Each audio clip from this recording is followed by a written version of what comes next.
tell me a little bit about your ordeal, for want of a better word. Was well, it was pretty disastrous. I think my mind shut off when it first happened with the diagnosis because I wasn't planning it.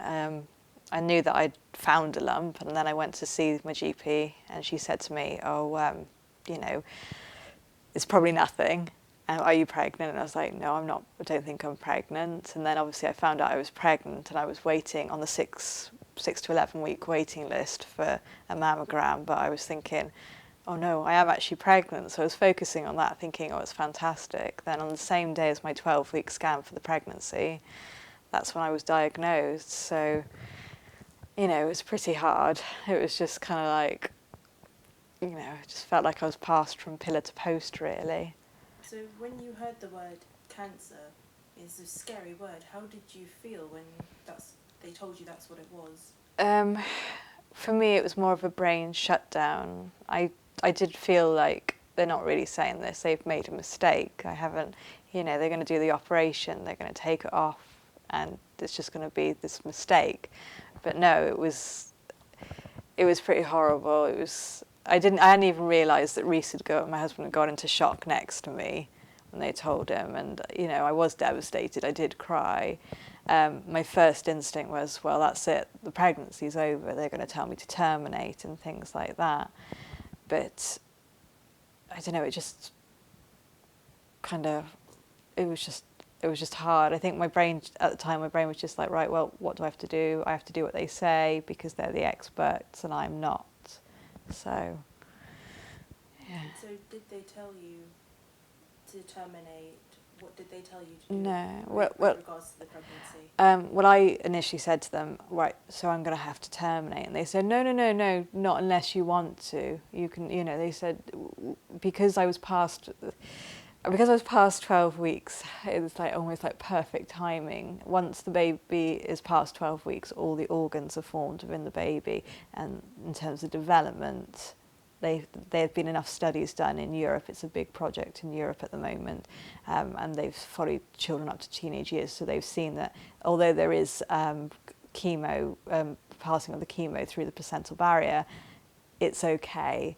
So they said to me, "Oh, you can proceed with the pregnancy." So that was a big relief. But of course, it was hard then. So when I was prescribed the chemotherapy, when I had to have my radiotherapy, when I had to have the mastectomy operation, I had to sign all these documents which said there is a chance of miscarriage and you could lose the baby. And it's hard having to sign a document, especially with the chemotherapy, which is like, this stuff will poison your system. You can expect to be possibly to have horrific pain, to have hair loss and all these things, right? All these side effects. I said, sorry, this is going to take me a while going through it, and you just think, oh my goodness. So was there ever any doubt in your mind during your pregnancy, obviously having this cancer treatment, having chemotherapy, were you ever seriously worried or concerned about if it was harming the baby? Yeah, I was worried the whole way through.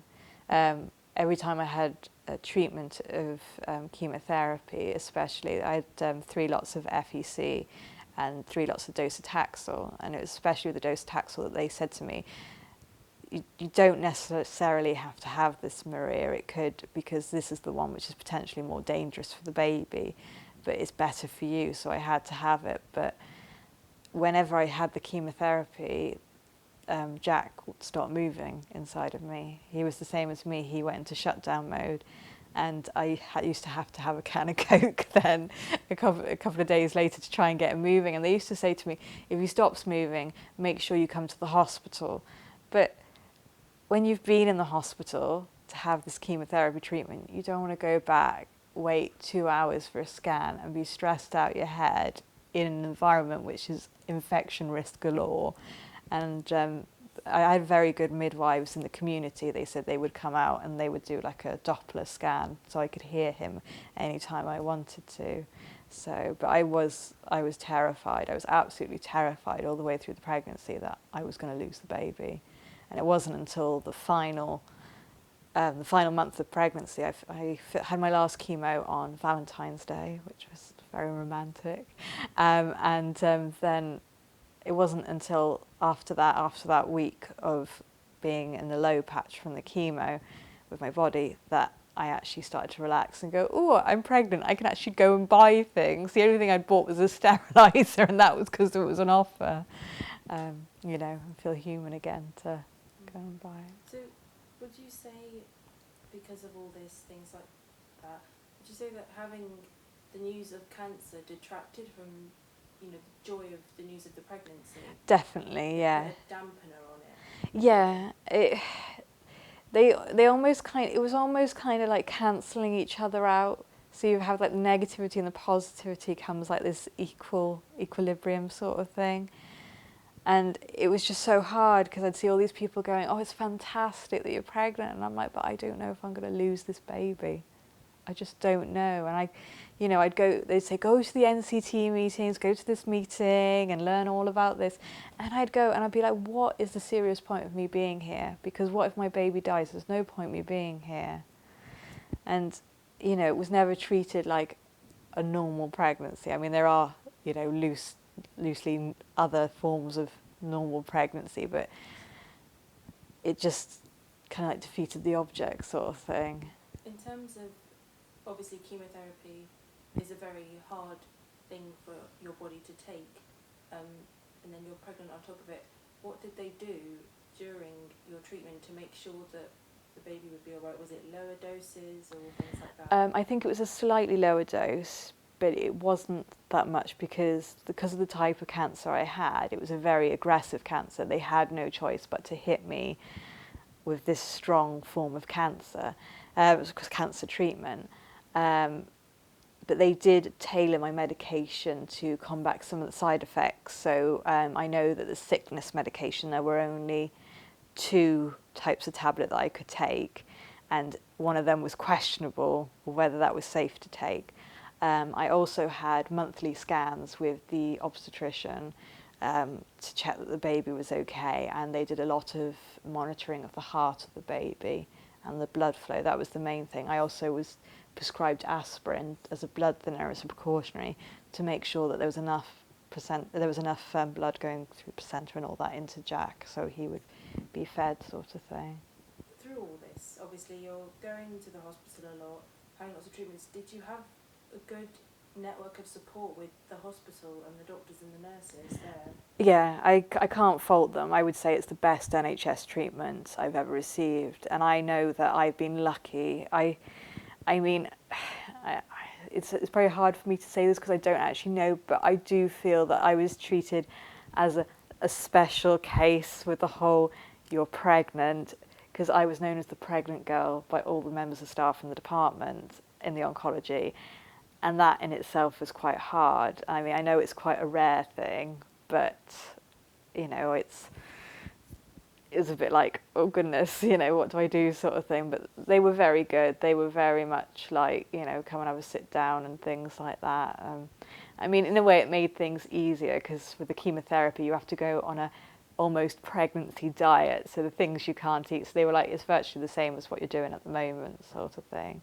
So I just had to be careful with infection and things like that and take extra precautions, which is why they made me stop work and bits and pieces like that. When you went into labour, obviously it's not your typical birth. Was there anything that you had to do that was different, or was there anything that the doctors and nurses had to do that was different for you? Well, initially they said that I would have to give birth at 30 weeks rather than going to full term. But as the time went on and they were checking the scans with Jack, I was having more and more scans close to the actual birth, they said that I could go to full term, which was fine. And when I actually did go in, I went onto the high dependency ward, which I wasn't expecting because no one had actually said to me, you know, you'll be going on high dependency ward. So it meant that I had a midwife with me at all times. But in terms of giving birth, that was just as straightforward. There was always the worry during treatment. They said if he comes early, then he'll be fine, but you won't, because they were trying to tailor it. That's why it was perfect timing in a way, that I could finish all the chemotherapy and have all my blood levels come up to a suitable level, so that if I did have to have a C-section or anything like that, the risk of infection was not so big a stress as, as was. I mean, I couldn't have things like I couldn't have a birthing pool or anything like that, and I couldn't move around. I had monitors on me to make sure that he was okay and I was okay, and I had drips in my system and things. But, apart from that, it was all pretty much straightforward, really. What about after the birth and when you were allowed to go home? The things that you had to do then, or things to be aware of? When I went home, I had to contact the oncology department, but that was the only thing. It was treated. They said they'd leave me alone for a couple of weeks, and then they'd get me back in to discuss starting radiotherapy and further treatments. So they did kind of leave me alone for a tiny bit of time. Did anything have gone wrong? Would they always have been able? Oh yeah, yeah. They said any problems, ring this number. All that sort of thing. If they've got any complications, or go to your GP sort of thing. And my GP surgery were really good. They said, because I remember going to see them halfway through treatment and going, I've got all these side effects, and it was like, why haven't you been here sooner? So yeah, and it was things like I was just thinking then that I had to, like the whooping cough vaccine that you have to have during pregnancy, I had to have that earlier than was safe, so I had to have that all signed off and things. So, but yeah, I think they expected it to be more complicated in terms of the birth and things than it actually was. So when it was all pretty straightforward, they were like, yeah, you're fine. They did keep an eye on me. I was labelled as this girl's had this. She's had cancer, so keep an eye on her, sort of thing. But what kind of side effects were you experiencing from this treatment? It's like being run down, only like threefold. So exhaustion was a big thing. Eczema flare up. My hair started to fall out, even though I tried to have the cold cap. And I mean, not just hair. I mean, had the eyebrows. I mean, you don't mind so much when your leg hair and your arm hair falls out, but with like eyebrows. I had a lot of mouth ulcers, and I had gynecological issues, like with recurring thrush. I mean, I was on a constant Canesten prescription, which they don't put you on, but apparently they were like, no, in your circumstance, you can have it. I'm trying to think what else. Obviously, my blood platelets were low and things like that, so I had to be careful with infections. Because I was pregnant, they didn't really want me going out in my low immunity weeks, so that's why I couldn't work and things, so that was hard. I mean, in the end, my oncologist said to me, if you want to go out and meet other mums and go to like these classes, please do, because if you do have an infection, because on a daily basis, I had to check my temperature and the first thing in the morning and throughout the day. If it went beyond a certain point, I had to go straight to A&E, and you end up on an antibiotic drip, and luckily I managed to avoid that. But it was exhausting, and I found that 3 days after having the chemotherapy, I had such a terrible mental dip. I mean, it was awful, and I asked to see the psychologist. They recommended a psychologist, and they said, when you feel you need it. And I said, well, I need it because this dip was awful. On those days, I had to just keep telling myself that, it's medication, you don't normally feel this low, it's not that awful. But it was hard trying to, it was just, there were some days I used to just pray to God to just take me and the baby away, and they were the hardest. But that was purely the dip from the medication. And after speaking to other women who've been through chemotherapy, a lot of people have that dip, and they're aware of it, so it was, I mean, it's not a spa treatment I'd recommend really, but it's done, so hopefully I don't have to have it again. You had this mastectomy. Yeah. Was that a very snap decision for you? It was in the end, because initially they said to me they wanted to do a lumpectomy, but the day before my operation came, they actually contacted me, and it was like the afternoon before, and the radiotherapist, but the radiographer came back off annual leave, who'd initially done my assessment, and she looked at the results again, and she said, I'm not happy, I think there's more there. So they rang me up and they said, do I want to have a mastectomy, or do they want me to have further biopsy? Do I want to have further biopsies done? Well, to me, all I could think was, there's nothing on my right side. There's nothing there, and the fact that there's even a hint of a doubt, and there's shadowing, and they're not sure what it is, and they want to do more biopsies. You know, I spoke to Reese about it, and I spoke to other people, and I was just like, at the end of the day, a breast is, you know, there for breastfeeding, but it is purely aesthetic, and I've got to think of myself and my baby, just get it off. I will deal with it afterwards. I will think about reconstruction afterwards. I will deal with all of that after the baby's born.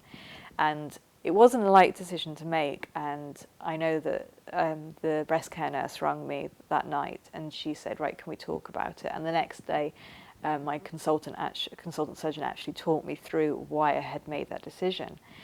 And then when when the results actually came back, and he said, Maria, the mastectomy was 100% the right decision to make, because of the type of cancer it was, with it being aggressive, and the actual site being about 5 centimetres, which is a lot bigger than they thought it was altogether. You know, I don't know, you know, some people have that doubt in the back of their minds. I just knew that I had to do something. It was the same when I found the lump. I was like, there's something not right, I have to get it looked at. There's never been any regret No. in making that decision? No. I mean, it was hard seeing the scar. I mean, if anything, when I first saw the scar, and when I was having, because I had to have a drain put in, and that was one of the hardest physical sides of the whole thing, because I had 4 lymph nodes removed, and I didn't realise until they took it out that it's like wound round in your system sort of thing, and you have a little bag, and it was so painful. I had to do exercises and things, and having this thing hanging off you until it comes out, you can't recover sort of thing. But it wasn't until I looked in the mirror I actually realised how slim I was without this boob missing. I'd got this big bump at the time, but I was just completely flat on the one side. I mean, now when I look in the mirror, I mean, sometimes I do look at other people and think, oh, I wish I had 2 boobs and things. But I look in the mirror and I think, that's everything I fought for. That is, you know, I thought it's like people who've had pregnancy, you know, it shows a woman's, I don't know if you've seen the picture, it shows a woman's stomach was like, and it says, you're a tiger, you've earned your stripes. That's how I feel, that I'm a mother tiger who's been through this to save her and her baby. When I had the drain in my system, I remember my brother said, can I come down and visit? And I was like, no, you can't come down and visit, because I was on cocodamol and stuff. I was in a terrible state. Could barely, I mean, I would sit there and I was like that. I could barely lift that arm at all. I had to do the exercises to get it back. And I remember my mum said to me, well, he wants to see you. And I just broke down and I said, I don't want anyone to see me like this. I don't want anyone to see me, because I was in such a terrible state. I was just like, I couldn't. And during the chemo, I mean, even Reese said, you hid a lot of your side effects. And he told me off, because I remember him coming with me to see the oncologist the one time. And he was like, yeah, she's got more mouth ulcers than she's saying there, and things like that. And so they had to keep marking things up there. But yeah, it's only now that I kind of look at the pictures and I think, God, I was ill. And that's the hardest thing. You go from thinking, I feel happy and fine, and then you have to have medication which is going to destroy your body, which is understandable. I mean, I didn't really ask questions about it, and it's only now that I realise that like the E and the FEC, the eberusine or whatever it's called, that literally is like a strong acid. Well, it's not an acid, but it destroys your veins. It burns them going in, and it just, I mean, all the medication is to stop the cells regenerating. So if you can imagine, your skin goes pale, your hair goes, well, no, it doesn't necessarily go. I was lucky it came back curly, but yeah, so it's done.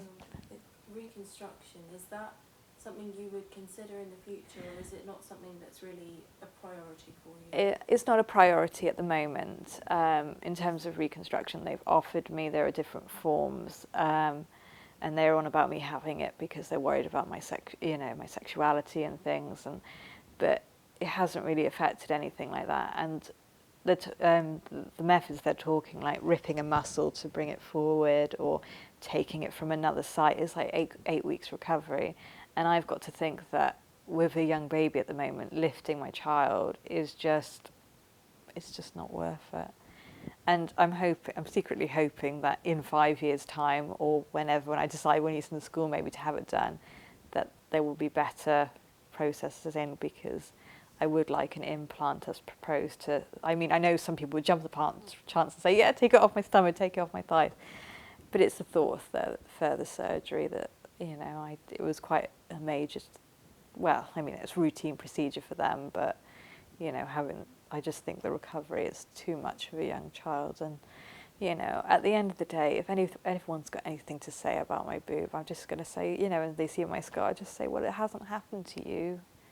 And I know some people are uncomfortable about it. I know some people say, they're even uncomfortable about the C-section scars that some people have. And I just think, but it hasn't happened to you. It's not, I mean, I know people found it hard. Some of my friends found it hard looking at me and seeing me with a hair loss, because it's that whole, it can happen to me. It can happen. But, at the end of the day, I've got the scar, and I'm always going to have a scar there now, even if I have reconstruction. I mean, one of the girls, I went to a young person's forum, and one of the girls showed us her reconstruction that she'd had done, and looking at it, and I just thought, I don't really want that.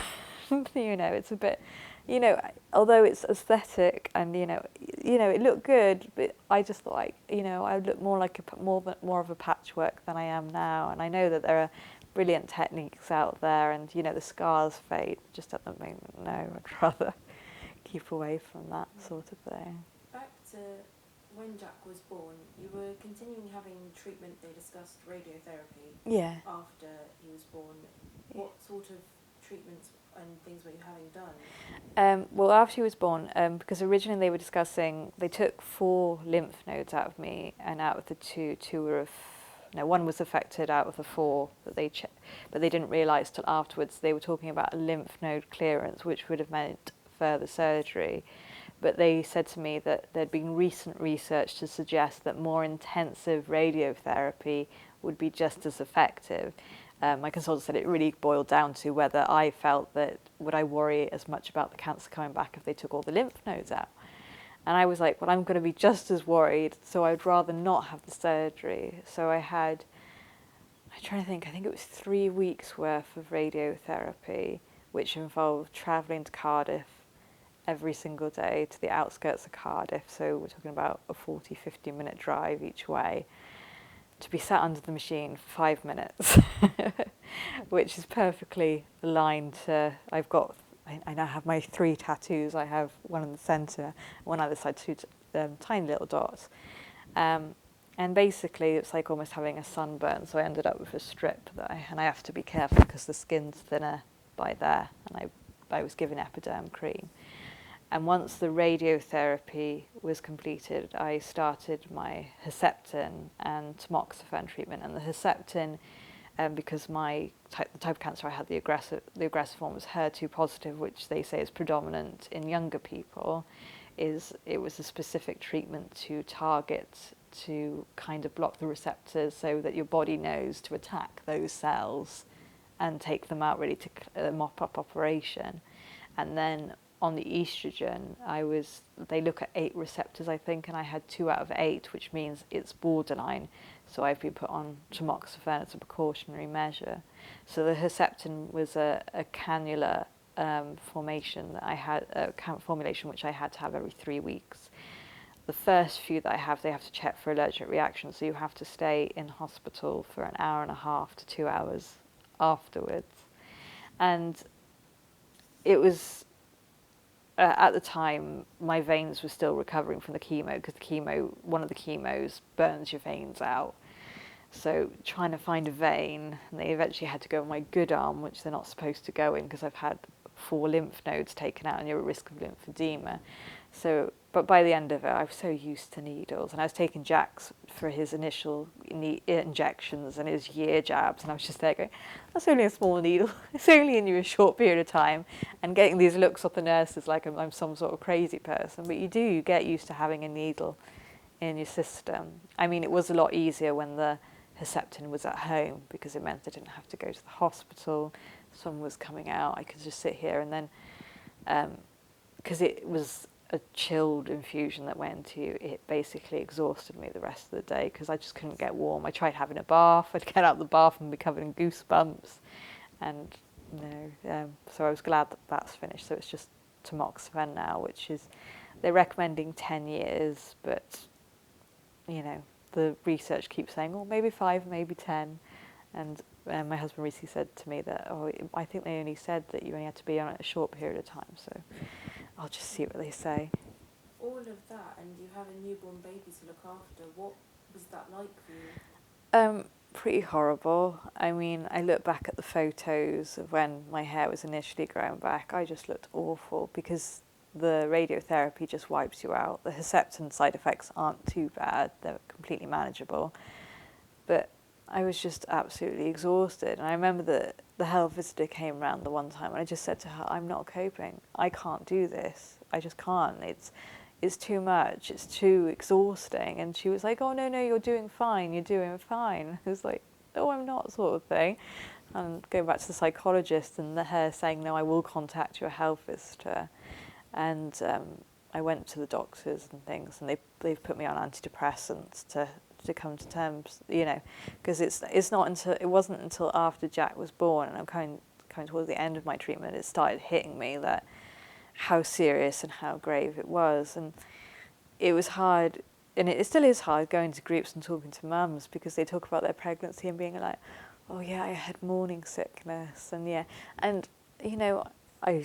I completely understand that that's normal and things. And then they were like, well, how was your pregnancy? And then having to say that to new mums, well, I had cancer and I had to have chemo and things. And most people are fine. The people who I'm really friends with, the mums that I'm really friends with from the groups are really, they're fine with it. And they were just kind of like, oh, that must have been pretty horrible, and nasty. But the people who I'm not so friendly with and haven't really spoken to, they kind of look at me and then they look at my son like there's something wrong with him, like they're expecting him to have 2 heads or something like that.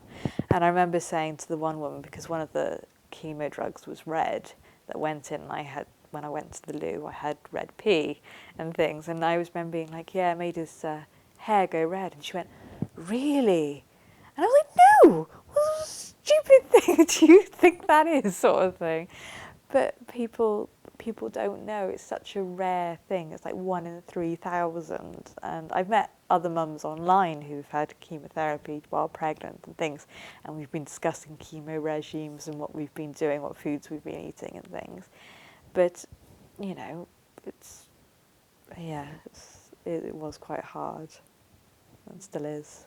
After all this treatment, is the end now in sight? The Herceptin is finished. Yeah. Is that everything that's finished now for you? Yeah, it's just the tamoxifen, and every year I have to have a mammogram for I've got 9 years left of mammograms, and then that's it. I think it was one of the Herceptin nurses who used the word remission and survivor. So, yeah, it is thinking, okay, the worst is done with, sort of thing. It's done. You just got to get on with your life now, and I've got to live my life. Do you feel like a survivor? Some days I do, and some days I don't. Some days I just feel like I'm plodding through and just trying to get on with it, but I suppose that is survivor. I don't feel like, yeah, I'm standing on top of the world and everything's fantastic, because there is always going to be the fear that it's going to come back. But I can't live like that, because at the end of the day, I could walk out on the road and get hit by a bus. There's more chance of me going out on the road and being hit by a bus, God forbid, but I can't live like that. I can't live with that fear on me all the time. And sometimes I do look at it, and when I do get upset and I'm working through my counselling sessions, I can see it. There is just blind fear and thinking, and anger and all that side of it. But technically I am in remission, so I have to hold on to that. And I'm just glad to be left alone by the health professionals. It's like, just leave me alone, that's fine. It was like, I very rarely go to the doctors. I was like, when I go and see the health visitor, they're like, oh, you haven't brought Jack in recently, have you? And I'm like, no, that's because he's fine. And, he seems fine. Yeah, bye. And leave sort of thing. In terms of Jack, will he have to have any sort of tests done? Is there anything that he needs to go through? No, because this was quite lucky. It's because I was having a boy. They don't feel there's anything. I mean, obviously, as I'm raising him, I've got a book from one of the cancer charities, from Breast Cancer Care, and it's Mummy's Lump, and it tells all about it. So I will be getting him to check for prostate cancer and obviously check himself. If I'd had a girl, it would have been more complications. From the age of 20, she would have had to have mammograms. I mean, I don't know how it may have affected his fertility. That is something that they're still looking at younger people and going forward. But I mean, my mum's reassured me that with boys, it doesn't tend to be so much of an issue. If they're shooting blanks, it seems to be a bit better, really. So, yeah. And Jack he's just over a year old now. Yeah. How would you describe this year? How has it been for you? It's been hard. It has been hard because I've had days where he's just been crying, and people reassure me that that's normal, that having a baby, you're going to have days where you just think, I want to throw you out the blinking window because I've had enough. But I just think that it's been harder because I'm still healing myself, so I haven't always been there 100% for him. And, people have wanted to support me, and I'm like, no, but he's my child, I want to look after him. But because I haven't gone back to work, and I've been in a position where I haven't needed to go back to work, it's made it easier, and the fact that I'm bonding with him. I mean, I do find it hard looking at him and thinking, well, how long have I actually got left? But I've got to establish, and I want him to know that he's loved. So, it's been a good healer. What was it? One of my mummy friends said to me. She said, "This last year, take it as that was your pregnancy year, the year after," and it was a good way of putting it. And now this year is my maternity leave. So I do feel that's a positive way to look at it. So, yeah. You're part of support groups and things like that. Do you feel like you had enough support from not only the support group, but from your family and friends? Yeah, I mean, my family and friends were fantastic, and the support groups were fantastic. I mean, I feel awful that, they say it wasn't my fault, but I feel awful that I put it on them. The worst thing was having to tell everyone. That was the whole, I was like, I just couldn't, and I did chicken out, and I was just like, said to my mum and to my husband, please, you've just got to tell people. Because you have to, I'd be like, on the positive side, I had a 12-week scan and the baby's absolutely fine. And on the negative side, I've got cancer. And it's like, it just washes the whole situation out. And in a way, it has shown who my true friends are. That I have friends who I'm not really talking to anymore. I mean, I had people who said terrible things to me. I don't think they realised how terrible they were. I had one girl say to me, well, I hope your oncologist is right that you can have chemotherapy through pregnancy. And I was just like, are you an oncologist? Are you medically trained to give me that opinion? Because that is just, I'm scared enough as it is. I don't need you saying stupid things like that. I mean, my oncologist was a very sciencey type oncologist rather than a people person. So I felt confident that he knew what he was doing. And I had other people who say, oh, you know what, you could just take paracetamol when you're having the chemo side effects. Smack them round the back of the head. What a stupid thing to say. It's like, yes. And I feel awful because that one person, she has contacted me recently. She sent me a text saying, my mum has got colon cancer. And I feel awful. And she's like, I want advice. And I'm like, no, I can't. I can't give you that advice because you were not supportive to me. And I know to some people that might sound terrible, but to other people it sounds okay. But to me, it's protecting myself. I'm very conscious that I will support my friends, if they've got issues. Like one of my friends is trying to conceive and she's having IVF, but I can't support them with the ridiculousness of other things, like people who haven't been supportive or who, it's like, they say things and I just think, I have to count to 20 and hold my tongue and not say something that I might regret or, you know, might damage a friendship. But, you know, most people are fantastic. I mean, it was very hard going to the hospital with my mum because I would go in. Obviously, the more I went on, the more pregnant I was showing. I would sit down and people would think it was my mum having treatment, and they would have a look over and I could just see that their jaws would just drop in front of me. Even with some of the staff, they wouldn't know what to do because I was young, you know, and I don't, you know, I know now 19-year-olds who have had breast cancer, you know, through the forums, and I just think, you know, I was so lucky to have had the support network that I've had, and my husband's been absolutely fantastic because I couldn't have done it without him, without my mum and stuff. It's just because it's quite a major thing. And I remember saying to him at the start of treatment, you know, if you're going to leave, please leave now, because, you know, and he said to me, what sort of, excuse my French, what sort of bastard husband would I be to be leaving my wife who is pregnant with my child and who has had cancer, you know. But people do. I mean, I look on the forums and people have said my partner just walked out. You know, they couldn't cope anymore. They've just gone. And I just think, you know, although there's that whole side that, you know, that says, oh, you know, it's quite a stressful situation, they can't cope. But what if that partner then went with someone else and they got prostate cancer or something? You know, I just think, no, you know. So I know I was very lucky to have the support that I did, and especially with my parents-in-law taking me to the hospital and things for appointments, and then, you know, my mum being able to sit there with me through appointments. Because I knew that if I had disagreed to not sign the form for chemo, that not only my in-laws and not only my mum, but Reese they would have all dragged me into the hospital and held me down while I had the cannula put in my arm. So, although some people might say that's not very supportive, it is, because they're looking out for your best interest. Did you ever think, why me? Why not someone else? Why did this have to happen to me? Yeah, I do think that. More recently, there's been a lot of that whole anger and jealousy, like, why couldn't I have had a normal pregnancy? Why couldn't I have had a normal life?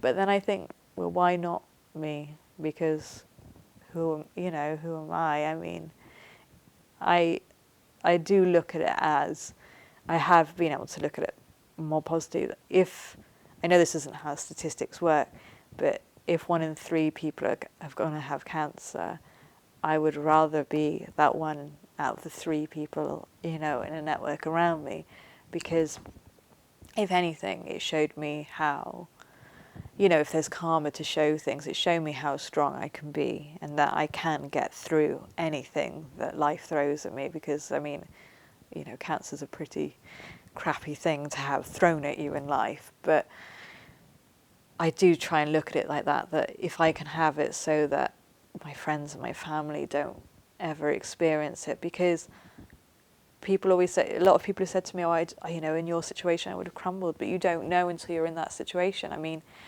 looking into I think that looking into the situation, I probably would have said, no, I'm not having a mastectomy, you're not taking my boob off and things. But actually being in the situation, it seemed like the situation to be.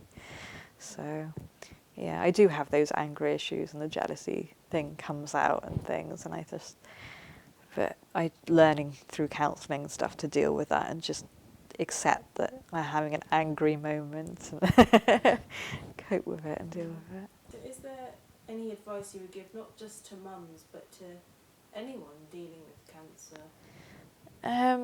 I suppose I would say to them, do check, do ask for support. I think it's so easy in the situation to just be like, I'm on my own, I am on my own to deal with it. But do accept support, and also, you know, if someone sends you flowers, they're not death flowers. So I was kind of there, like, everyone's sending me funeral flowers and get well soon messages, but I'm not dead, and they're sending irises, and I'm not dead. But not to be so, almost don't be so hepped up by the whole thing, and just accept the help. And it does get easier once chemotherapy ends. I mean, I've had one friend who's recently been diagnosed, and I didn't say anything to her about the drain. I couldn't say anything. And I think she appreciates now that I didn't say anything. I was just like, just rest. and accept magazines, and you know, if you want to eat rubbish, do eat rubbish, because I wasn't supposed to eat takeaways through treatment, but then if you've got a good takeaway and you've had food, never had food poisoning, just go for it, just do it, and look after yourself, just be kind to yourself, because it's horrible, it's a horrible treatment. And do treat yourself. It's like afterwards, it's like, now I've got a prosthesis, I'm like, you know what, no, I am going to buy a top in Oasis, or I am going to go to Monsoon, and I am going to look at things. And this is a new part of life. And I remember my cousin saying to me, you know, you've got to, you know, she said, now's a time to try, because I had a wig, you could be a whole new personality, you can do cosplay and all that sort of thing. And it's embrace it. And I mean, I was lucky to have a dark sense of humour, and possibly not bringing up a child and being told that my child will probably have issues from my mum saying to me, oh, you know, oh, I think Jack's eating your boob during breastfeeding and things like that. But it's like having that dark sense of humour all the way through, and like going on the operating table, just being like, you know, yeah, it's the one which is marked and it's got bruises from the biopsy and things like that.